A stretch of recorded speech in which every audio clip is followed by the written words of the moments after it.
The Nightly Business Report is produced in association with Reuters, the world's largest electronic publisher.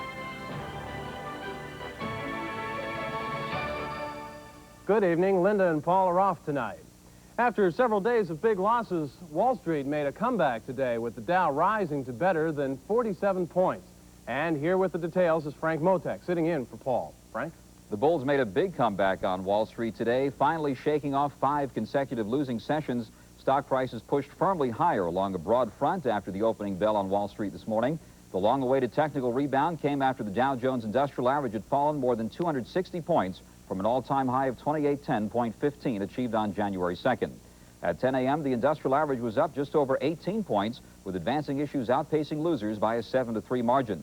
Bullish enthusiasm ignited in the later morning hours when the bond market moved higher, despite the release today of a stronger-than-expected report showing the index of leading economic indicators up 0.8% for the month of December. Taken as another positive development was Soviet President Gorbachev's statement today that he has no intention of resigning as Communist Party chief. An unconfirmed report to the contrary yesterday sent markets into turmoil. By 12 noon, the industrial average had shot up nearly 31 points. The rally retained its momentum early in the afternoon, bolstered by computerized program buying, but then ran into a bit of resistance by 2 p.m. When that downturn produced only light volume, buyers stepped back in, and by 3 p.m., the Dow was sporting a more than 42-point gain. The bulls continued to have their way in the final hour, and at the closing bell, the Dow Jones Industrial Average had posted a gain of 47.30, putting it at 2590.54. That's the biggest gain for the blue chip index since it surged 56 points on the 2nd of January. Also seen as boosting the market today were a late news report saying President Bush will propose in his State of the Union address tonight that the U.S. and Soviet Union sharply reduce their troops in Europe. The theoretical high of the day almost to 26.01. The theoretical low down around 25.46, about a 55-point range there. Trading volume today, 190.2 million shares. That's about 4 million shares ahead of yesterday's pace. Up volume exceeded down volume for a change. The Dow Transport Index gained 14.04 after significant recent losses. Utilities ended the day with a 4.96 gain. The Dow 65 rose 16.86, and the closing tick came in at a plus 299.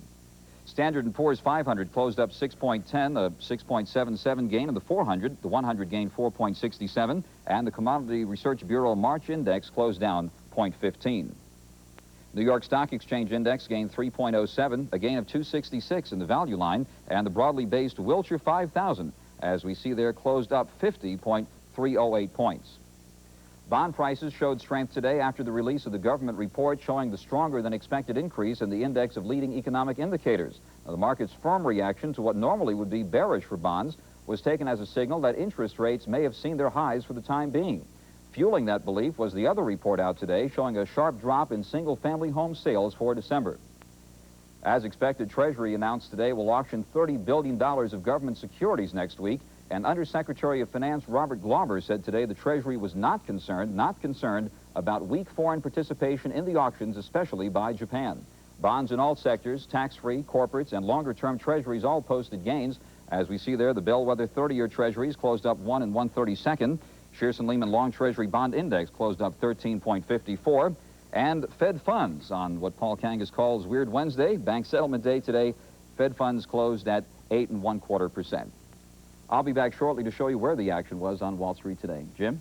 Thanks, Frank.